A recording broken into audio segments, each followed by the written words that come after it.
Bismillahirrahmanirrahim. Assalamualaikum warahmatullahi wabarakatuh. Innal hamdalillah wassalatu wassalamu ala Rasulillah wa ala alihi wa ashabihi wa man tabi'ahum bi ihsani ila yaumiddin. Allahumma shalli ala Muhammad wa ala ali Muhammad kama shallaita ala Ibrahim wa ala ali Ibrahim. Wa barik ala Muhammad wa ala ali Muhammad kama barakta ala Ibrahim wa ala ali Ibrahim fil alamin innaka Hamidum Majid. Qala Allah fil Qur'anil Karim, a'udzu billahi minasy syaithanir rajim. Bismillahirrahmanirrahim. Ya ayyuhalladzina amanu taqullaha haqqa tuqatih wa la tamutunna illa wa antum muslimun. Sahabat UIM dimanapun berada, jamaah kaum muslimin yang dirahmati Allah Subhanahu wa taala, bersyukur atas karunia Allah Subhanahu wa taala dan bersalawat atas Rasulullah sallallahu alaihi wasallam. Bersyukur karena memang Allah yang memberikan nikmat kepada kita semuanya, dan bersalawat atas petunjuk yang diberikan oleh Rasulullah sallallahu alaihi wasallam. Sahabat UIM yang dirahmati Allah Subhanahu wa taala, peranan pemuda pada akhir zaman. Kita melihat bahwa pemuda sangat sentral perubahannya, atau sangat sentral peranannya untuk membawa perubahan ke dalam sebuah bangsa, ke dalam sebuah peradaban, dalam sebuah komunitas, dan dalam sebuah bangsa. Ya. Ada sebuah pepatah mengatakan pemuda hari ini maka pemimpin di masa depan. Maka hari ini kita akan coba pelajari terkait dengan peranan pemuda pada akhir zaman. Ya, bagaimana peranannya hari ini, sebagaimana kita tahu bahwa hari ini kita pada masa-masa akhir zaman. Ya, kiamat semakin dekat dan tidak pernah semakin menjauh. Dan hari ini sebagaimana para ulama katakan bahwa hari ini kita pada masa-masa akhir zaman, pada masa mulkan zabriyatan, pada masa pemerintahan raja-raja diktator. Maka kemudian peran pemuda ini sangat sentral, ya. Peran pemuda ini sangat strategis, sehingga pemuda-pemuda yang kemudian berjibaku, berjuang, berjihad di jalan Allah Subhanahu wa taala, maka insya Allah akan membawa kejayaan Islam. Tapi kalau pemudanya lemah, pemudanya tidak mempunyai semangat, pemudanya tidak mempunyai gairah, maka bangsa ini akan hancur, peradaban akan hancur, dan kemudian kejayaan Islam tidak akan tercapai. Maka hari ini insya Allah kita akan mempelajari terkait dengan peran pemuda pada akhir zaman. Namun sebelum ke situ kita perlu mencatatkan bahwa di dalam sejarah Islam kita akan mendapatkan banyak pemuda-pemuda hebat di dalam Islam. Ya, pemuda-pemuda yang memang berprestasi di dalam Islam, dan mereka berprestasi pada masa usia yang sangat muda. Yang hari ini kita patut merasa malu, kita dengan umur kita hari ini, ya, kita belum bisa seperti pemuda-pemuda dalam Islam tersebut, ya.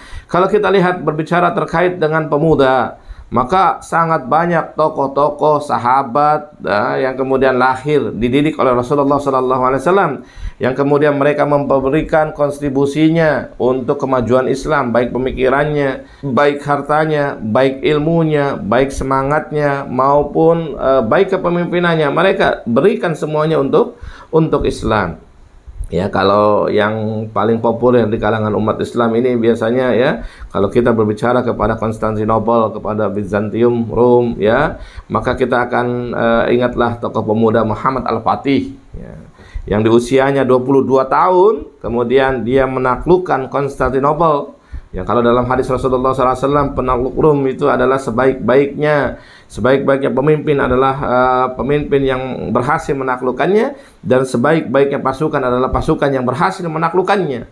Maka Muhammad Al-Fatih, ya, Muhammad Al-Fatih kemudian bisa memberikan semangat giroh kepada para pemuda Islam hari ini, bahwa di usia 22 tahun tersebut, ya, dia sudah berhasil menaklukkan salah satu peradaban yang paling besar dalam sejarah dunia, Romawi, ya, Konstantinopel itu, ya, dengan pusat ibu kotanya Konstantinopel, ya. Terus kemudian Muhammad Al-Fatih berhasil membawa perubahan dan semangat kepada anak-anak muda untuk memiliki semangat perjuangan yang sangat hebat. Ya, di India kita kenal dengan Muhammad Al-Qasim. Ya, bagaimana Muhammad Al-Qasim ini menaklukkan India. Ya, kita kenal bahwa India hari ini menjadi penduduk yang mayoritasnya Hindu, namun, ya, kemudian dulu mempunyai sejarah bahwa India itu pernah ditaklukkan oleh Islam melalui Muhammad Al-Qasim. Ya, maka sekarang ini banyak orang-orang India yang kemudian beragama Islam, 20%-nya, 200 jutanya beragama Islam. Bisa jadi mereka kemudian meniru semangat Muhammad Al-Qasim. dalam sejarah peradaban atau dalam sejarah Islam, kita kenal dengan pemuda-pemuda sahabat-sahabat Rasulullah SAW yang hebat, ya, orang-orang yang masuk dalam Islam di usia muda, kemudian memberikan kontribusinya, mereka menularkan semangatnya, terus kemudian mereka menularkan pengorbanannya, dan ini kita juga catat dalam sejarah. Ya. Misalkan ya Ali bin Abi Thalib, ya, dia seorang sahabat, dia keponakan Rasulullah SAW, ya, dan kemudian menjadi mantu daripada Rasulullah SAW dengan menikah dengan putri Rasulullah SAW, Fatimah.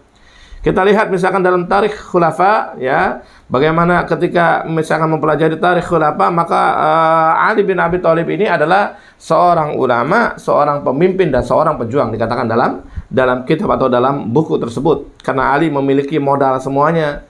Yang kita tahu bahwa ketika Ali masuk ke dalam Islam itu usianya masih sangat-sangat muda, 10 tahun. Ya, 10 tahun.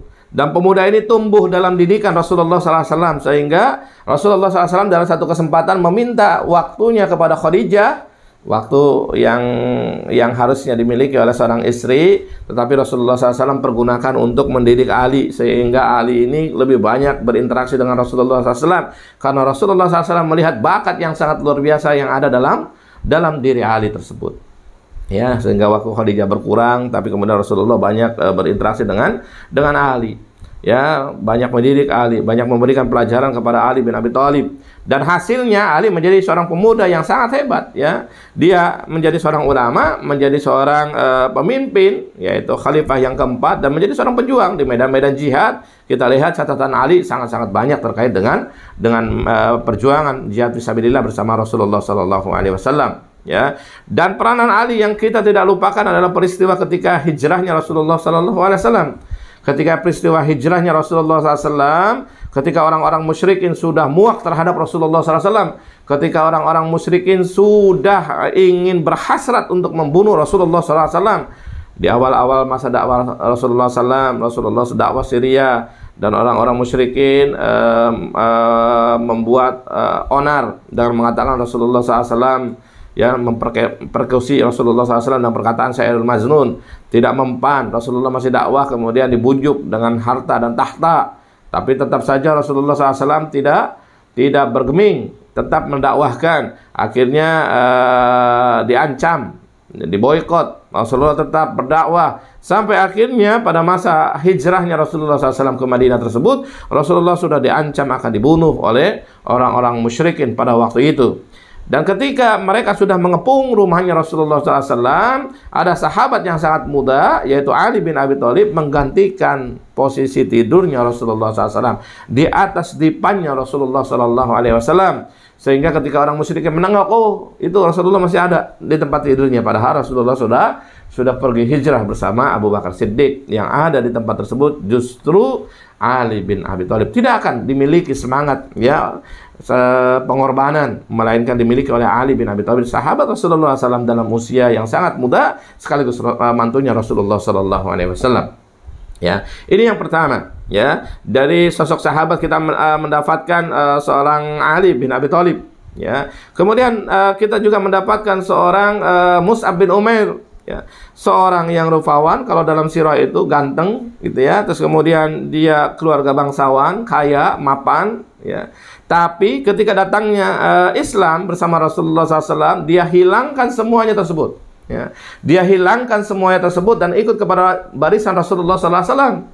Sehingga kalau dalam sirah itu kita akan mendapatkan bagaimana Mus'ab bin Umair ini kemudian mendapatkan perlakuan yang sangat bengis, yang sangat sadis dari keluarganya, yang sangat kecewa ketika dia bergabung dengan Rasulullah SAW. Tapi dia menghilangkan semuanya, dia meninggalkan semuanya, segala gelar bangsawannya pada waktu itu, orang kaya, orang terpandang, orang terhormat, dia tinggalkan semuanya dan justru dia memilih untuk masuk kepada Islam dan bergabung dengan Rasulullah SAW. Lalu apa peranan Mus'ab bin Umair yang pada waktu itu masih pemuda, masih 20-an tahun, ya? Apa peranannya? Nah, dalam sirah kita akan mendapatkan bahwa Mus'ab bin Umair adalah orang pertama yang diutus Rasulullah SAW ke Madinah untuk dakwah ke Madinah.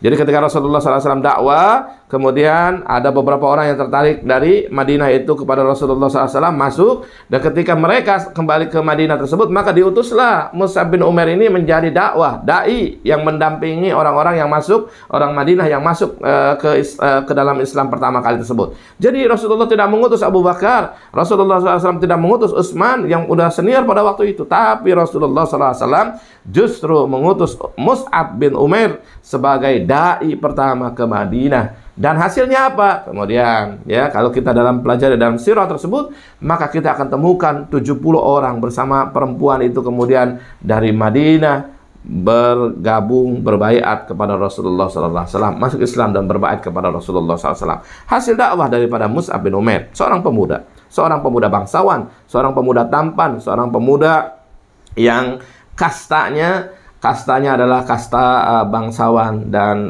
orang-orang kaya pada waktu itu. Tapi dia meninggalkan semuanya, berkorban, dan dia menjadi dai pertama yang diutus Rasulullah SAW untuk berdakwah kepada masyarakat Madinah, yang kemudian awalnya masuk 70 orang, berbaiat bersama seorang perempuan, berbaiat dan masuk Islam. Kemudian semakin banyak, dan kemudian akhirnya Madinah menjadi tempat hijrahnya Rasulullah SAW. Tidak lepas dari dakwah Mus'ab bin Umair. Ya. Kemudian kita lihat ya sahabat yang ketiga yang berikutnya, seorang pemuda Ansor yang kemudian masuk Islam di masa usia 11 tahun, Zaid bin Sabit. Ya. Kita melihat bahwa ini pemuda ini cerdas, pemuda ini spesial. Maka kalau kita lihat dalam tarikh itu, dia termasuk orang yang diikutkan oleh Abu Bakar Siddiq menjadi orang tim dalam kodifikasi Al-Quran. Ya, dalam menyusun Al-Quran, dia termasuk orang sahabat muda yang dipercaya untuk mengumpulkan ayat-ayat dari Allah Subhanahu wa taala yang disampaikan oleh Rasulullah sallallahu alaihi wasallam. Dikumpulkan Zaid bin Sabit tersebut, ya. Umurnya 11 tahun ketika masuk Islam. Dia seorang pemuda Ansor, ya. Dan keistimewaan dari Zaid bin Sabit ini adalah dia seorang yang cepat dalam menghafal bahasa. Ya, seorang yang sangat cepat dalam menghafal bahasa. Ya, kalau dalam tarikh itu kita dapatkan bahwa seorang dia cukup mempelajari bahasa itu dalam 17 hari atau 17 malam. Bahasa sebuah negara itu dia cukup pelajari 17 hari atau 17 malam. Yang mungkin kalau kita hari ini ya belajar gitu, misalkan belajar bahasa Arab yang bukan bahasa kita, ya belajar bahasa Inggris yang bukan bahasa kita, butuh bertahun-tahun untuk mempelajari bahasa tersebut. Tapi Zaid bin Sabit termasuk orang-orang yang cerdas yang diberikan oleh Allah Subhanahu wa taala di samping Rasulullah SAW, dan kemudian dia termasuk orang-orang yang memang berkontribusi terhadap Islam. Ya, jadi dia termasuk orang yang mengumpulkan Al-Quran untuk dikodifikasi, ya, untuk dicatatkan, untuk dibukukan, yang akhirnya dimulai pada masa Abu Bakar Siddiq dan kemudian dibukukan resminya pada masa Utsman bin Affan, sehingga namanya Mushaf Utsmani, ya. Kemudian tokoh berikutnya yang pemuda berikutnya yang kita tahu bahwa mempunyai peranan terhadap Islam yang sangat hebat itu ada Usama bin Zaid. Ya, Usama bin Zaid seorang pemuda yang usianya 18 pada waktu itu, tapi diamanahkan oleh Rasulullah SAW untuk memimpin sebuah pasukan yang isinya para senior. Di sana ada Abu Bakar, di sana ada Utsman, di sana ada Umar dan yang lainnya. Ya, tapi yang ditunjuk oleh Rasulullah SAW adalah Usama bin Zaid ketika akan berperang dengan kekuatan Bizantium Romawi di Barqa, ya, di sebuah negara Jazirah atau Arab. Ya, dan itu Rasulullah SAW menunjuk, bukan hanya asal tunjuk, ya. Dan itu sempat mendapatkan protes dari para sahabat yang lainnya. Sahabat yang lainnya kenapa? Yang memimpin justru anak muda dalam peperangan melawan kekuasaan yang sangat luar biasa Bizantium Romawi pada waktu itu. Ya, kenapa justru bukan orang-orang yang memimpin itu orang-orang senior? Mereka sampaikan keluhan-keluhannya itu sampai kepada Umar bin Khattab. Dan ketika Umar bin Khattab menyampaikan pada Rasulullah SAW, Rasulullah tetap untuk memutuskan Usama bin Zaid sebagai pemimpin pasukan pada waktu itu. Dan akhirnya apa? Akhirnya membawa kemenangan kepada pasukan yang dipimpin oleh Usama bin Zaid tersebut. Nah, peristiwa-peristiwa ini tidak lepas dari peranan pemuda, ya, peranan pemuda yang memberikan kontribusi yang sangat luar biasa. Pemuda-pemuda Islam, sahabat-sahabat Rasulullah SAW dan pemuda-pemuda Islam yang lainnya, ya setelah masa Rasulullah SAW tidak lepas, ya mereka adalah orang-orang hebat, orang-orang yang dipilih oleh Allah Subhanahu wa taala untuk memberikan perubahan terhadap sebuah bangsa, untuk memberikan perubahan terhadap sebuah peradaban. Ya. Dan ini contoh yang patut kita tiru, ya. Ini contoh yang patut kita sambut, ya, menjadikan pribadi semangat kita untuk meniru mereka. Lalu sahabat UIM yang dirahmati Allah Subhanahu wa taala, lalu peranan apa yang bisa kita lakukan ketika kita hari ini berada pada kondisi di akhir zaman dengan mencontoh perilaku dari para sahabat-sahabat yang lain, ya? Maka sahabat UIM yang dirahmati Allah Subhanahu wa taala, saya mencatatkan setidaknya ada 4 hal yang harus kita lakukan ketika kita menjadi pemuda hari ini, ya, dan ingin merubah sebuah bangsa dan ingin merubah sebuah peradaban. Maka peranan pemuda hari ini saya melihat ada 4 hal. Yang pertama, yang saya lihat bahwa pemuda hari ini harus menjadi benteng akidah umat hari ini. Akidah hari ini umat akan terancam dengan pemikiran-pemikiran dan akidah-akidah yang batil. Umat hari ini terancam dengan ajaran-ajaran yang sesat. Umat hari ini terancam dengan masuknya infiltran pemikiran-pemikiran yang menyimpang. Umat hari ini terancam dengan serangan daripada orang-orang kafir untuk melemahkan akidah Islamiyah. Maka peranan pemuda hari ini yaitu menjaga akidah, membentengi akidah umat. Yang dikatakan Rasulullah SAW ketika akhir zaman ini, kata Rasulullah SAW, yusbihu rajul mu'minan aw yumsi kafiran wa yumsi mu'minan wa yusbihu kafiran. Pagi harinya seorang beriman, sore harinya dia sudah kafir. Sore harinya dia beriman, maka pagi harinya dia sudah kafir. Saking cepatnya kekufuran dan keimanan tersebut, ya, berganti. Maka hari ini pemuda mempunyai peranan yang strategis, yaitu menjaga, membentengi akidah umat. Ya, jangan sampai umat itu kemudian berpindah akidahnya, berpindah agamanya, pemikirannya menyimpang, masuk ke dalam pemikiran-pemikiran yang sesat, sekuler, pluralisme, ya, terus kemudian liberalisme. Itu adalah pemikiran-pemikiran yang menyimpang. Ajaran Syiah, ya, ajaran Ahmadiyah maupun yang lain, itu adalah ajaran-ajaran agama yang menyimpang. Ya.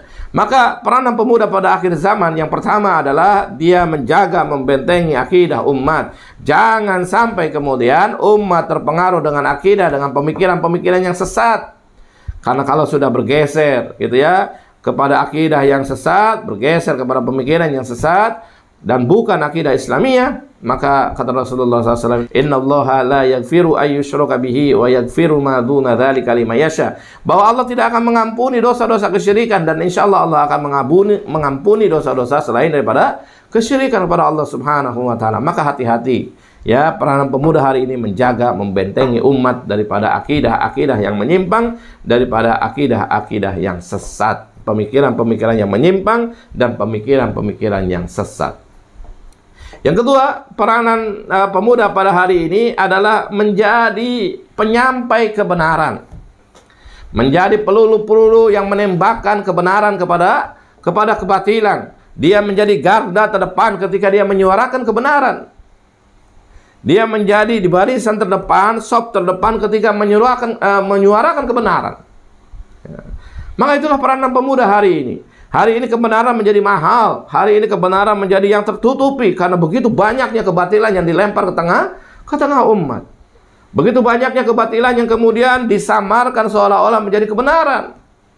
Maka hari ini peranan pemuda yang strategis di akhir zaman adalah kita menjadi orang-orang yang menyampaikan kebenaran. Qulil haqqa walau kana murra. Katakanlah kebenaran walau kebenaran itu pahit, dan kemudian hendaklah kita para pemuda menyampaikan kebenaran. Karena ketika kita menyampaikan kebenaran itu, jangan kemudian kita termasuk kelompok yang akan dikelompokkan oleh Allah Subhanahu wa taala, akan dimenangkan oleh Allah Subhanahu wa taala. Sebagaimana daripada tanda Taifah Mansurah yang dikatakan la tazalu min ummati dhahirin 'alal haq hatta taqumus saah. Akan ada senantiasa di antara umatku, ya, dia menyampaikan kebenaran sampai hari kiamat tiba. Maka sahabat UIM yang dirahmati Allah Subhanahu wa taala, ya, peran strategis pemuda pada akhir zaman hari ini adalah menjadi penyeru-penyeru kebenaran, menjadi peluru-peluru yang menembakkan kebenaran, menjadi garda terdepan, saf terdepan dalam rangka menyampaikan kebenaran. Ini peran kedua. Yang ketiga, peran ketiga adalah amar ma'ruf nahi mungkar, menyampaikan amar ma'ruf dan nahi mungkar. Peranan pemuda yang ketiga adalah kita hendaklah menjadi orang-orang yang menyampaikan hal yang ma'ruf dan mencegah kemungkaran. Ya. Sebagaimana digambarkan di dalam Al-Quran, bagaimana ketika Allah Subhanahu wa Ta'ala memuji orang-orang yang dikatakan oleh Allah Subhanahu wa Ta'ala sebagai umat terbaik, kuntum khairu ummah ukhrijat linnas ta'muruna bil ma'ruf wa tanhauna 'anil munkar wa tu'minuna billah. Engkau itu umat terbaik. Engkau itu para pemuda adalah pemuda-pemuda terbaik sepanjang masa. Selama memenuhi tiga unsur atau tiga perkara. Yang pertama yaitu ta'muruna bil ma'ruf, ya, menyeru kepada yang ma'ruf. Yang kedua adalah wa tanhauna 'anil munkar, mencegah dari perbuatan-perbuatan yang mungkar, wa tu'minuna billah, dan kemudian dia beriman kepada Allah Subhanahu wa Ta'ala. Maka hari ini, ya, pemuda harus menjadi orang-orang yang menyampaikan amar ma'ruf nahi mungkar. Orang yang kemudian dia menjadi orang-orang yang terdepan untuk menyeru kepada manusia, untuk menyeru kepada yang ma'ruf, dan menjadi yang terdepan kepada manusia ini agar menghindarkan perbuatan-perbuatan yang mungkar, perbuatan-perbuatan buruk, perbuatan-perbuatan kejahatan, perbuatan-perbuatan yang dimurkai oleh Allah Subhanahu wa Ta'ala. Dan peranan pemuda hari ini strategis, sangat strategis di akhir zaman ini menjalankan hal tersebut. Dan yang terakhir, kalau saya melihat bahwa peranan pemuda di akhir zaman ini, pemuda harus menjadi media ukhuwah Islamiyah. Ukhuwah hari ini menjadi mahal. Antara satu kelompok dengan kelompok yang lain saling menghujat. Antara satu kelompok Islam dengan kelompok Islam yang lainnya saling menghujat. Antara satu elemen bangsa dengan elemen yang bangsa yang lainnya saling menghujat. Ya. Kemudian saling berbuat fitnah dan yang lainnya. Maka hari ini peranan strategis pemuda di akhir zaman yang terakhir adalah bagaimana pemuda tersebut menjadi media untuk merekatkan ummah, merekatkan unsur-unsur bangsa, dan merekatkan ukhuwah Islamiyah. Karena ya perpecahan itu dilarang oleh Allah Subhanahu wa Ta'ala, sebagaimana katakan ketika Allah Subhanahu wa Ta'ala menyampaikan dalam surat Al-Imran, setelah mengatakan ya ayyuhalladzina amanu taqullaha haqqa tuqatih wa la tamutunna illa wa antum muslimun, wahai orang yang beriman, hendaklah kalian bertakwa kepada Allah Subhanahu wa Ta'ala dengan sebenar-benarnya takwa, dan janganlah kalian mati kecuali dalam keadaan muslim. Setelah ayat itu maka Allah Subhanahu wa Ta'ala lanjutkan dengan kalimat wa'tasimu bihablillahi jami'a wa la tafarraqu, hendaklah kalian berpegang teguh kepada tali Allah Subhanahu wa Ta'ala dan jangan berpecah belah.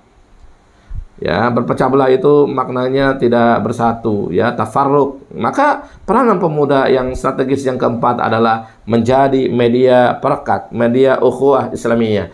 Jangan sampai antara satu kelompok Islam dengan kelompok Islam ini saling hujat, ya, saling menyalahkan, menganggap dirinya paling benar dan kelompok yang lainnya menjadi salah. Maka pemuda ini harus menjadi media perekat, ya, perekat ummah, perekat kesatuan bangsa, menjadi media yang kemudian merekatkan, ya, merekatkan, bukan kemudian justru media yang menjauhkan. Pemuda hari ini sangat strategis karena memang butuh, ya. Hari ini antara sesama umat Islam saja kita butuh untuk saling tafahum, saling memahami. Tetapi kemudian yang menjadi mediatornya siapa? Maka pemuda hari ini menjadi alat atau media yang paling strategis untuk menghubungkan antar tokoh umat Islam, antar umat Islam satu kelompok dengan kelompok yang lainnya, sehingga kemudian terbangun sinergitas, terbangun ukhuwah Islamiyah, dan terbangun kerjasama yang baik antar komponen umat dan antar komponen bangsa ini.